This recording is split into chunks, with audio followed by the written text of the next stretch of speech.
Masalah rokok aja. Oke? Umumnya ulama bilang, ulama sekarang bilangnya apa? Haram. Tahu nggak Imam Asy-Syaukani dulu rahimahullah bilang halal? Assalamualaikum warahmatullahi wabarakatuh. Kembali lagi di channel Sahabat Podcast. Semoga rahmat Allah selalu menyertai kita. Di video kali ini kita akan menanggapi salah satu video Ustaz Salafi yang viral di sosial media yang sementara merokok. Ternyata Ustaz Salafi ini dalam salah satu kajian ketika dia membahas tentang hukum rokok dengan singkat mengatakan bahwa ada perbedaan di antara ulama-ulama terkait dengan hukum rokok ini. Apakah dia haram atau makruh? Ulama yang memakruhkan bernama Asy-Syaukani. Makanya Ustaz Salafi ini dia menghalalkan rokok ini karena mengambil dari pendapat Asy-Syaukani. Sahabat podcast penasaran? Untuk itu mari simak videonya sampai selesai.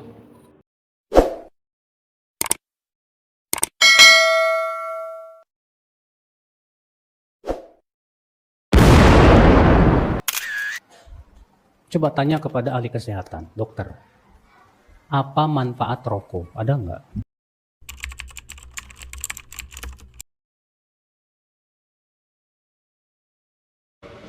My question pertains to the point you're talking about. My name is Naresh. My question pertains to the point that you were making about intoxicants, small intoxicant, like you have in small quantities or big quantities, it's the same thing. It is an intoxicant. So how does it boil down to like smoking? Like it's a small intoxicant, like whatever high you have, it's for like 5 seconds, 10 seconds. How do I convince a Muslim friend of mine who says that's a gray area? There's nothing like, it's not permitted, but it's not banned or it's not totally not allowed as such. MashaAllah, a non-Muslim friend Naresh wants to convince a Muslim friend that Okay, sir. as far as smoking is concerned, he said what intoxicates in large quantity is prohibited in small quantity. That's the hadith of beloved Prophet Sallallahu Alaihi Wasallam. Sunan Ibn Majah, volume number 4 in the book of intoxication. Book number 30, hadith number 3392. But this, as far as smoking is concerned, all type of smoking is not intoxicants. But I know ganja, charas is intoxicant, so that falls in the intoxicants. But if it is not intoxicating, previously there was a fatwa amongst the shuyukhs. There's a hadith which says that don't have onions because it smells. So when you go for salah, don't have onions, it has got bad breath. So based on that hadith, people used to say that smoking is makruh because it smells. Because of lack of knowledge of science. Today, we have come to know that tobacco, in any form, smoking, chewing, etc., is the second largest cause of death. The first largest cause of death is alcoholism. Several millions of people die every year. It is the single largest cause of death. More than terrorism, more than war. Every year, millions of people die. The second largest cause of death is tobacco.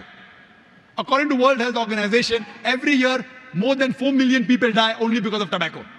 Now, based on this, there's a verse of the Quran in Surah Baqarah, chapter number 2, verse number 195, which says, do not make your own hands the cause of your own destruction. That means committing suicide or causing self-loss is prohibited. So based on this verse, today we come to know smoking is nothing but slow poisoning. So based on this verse today, there are more than 400 different fatwas from different parts of the world that smoking is haram. Tobacco is haram. Only in India, where I come from, there the scholars say makruh. Because many have tobacco, so they say makruh. But today, Saudi Arabia, Egypt, many parts of the world, there are more than 400 fatwas saying that smoking and tobacco in any form, nicotine is haram. So Islamically today, smoking is haram based on the verse of the Quran, Surah Baqarah chapter 2, verse number 195. Do not make your own hands the cause of your destruction. So tell this to your friend, give the reference of the Quran, inshallah he'll be convinced if he's a good Muslim.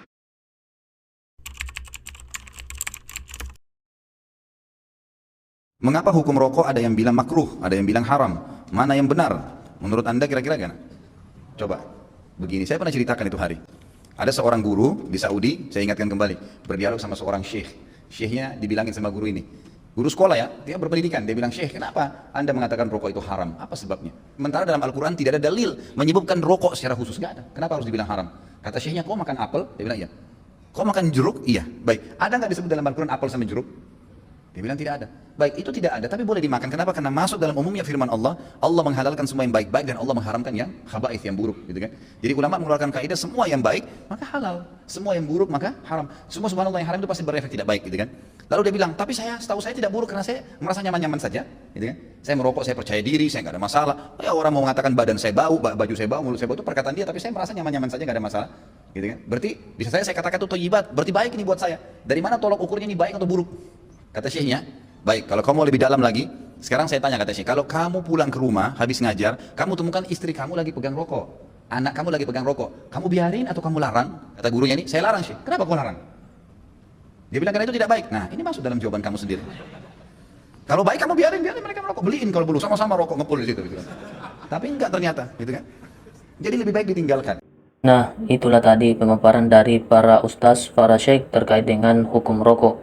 Jadi kesimpulannya adalah mayoritas para ulama itu mengharamkan rokok karena mudaratnya lebih besar daripada manfaatnya.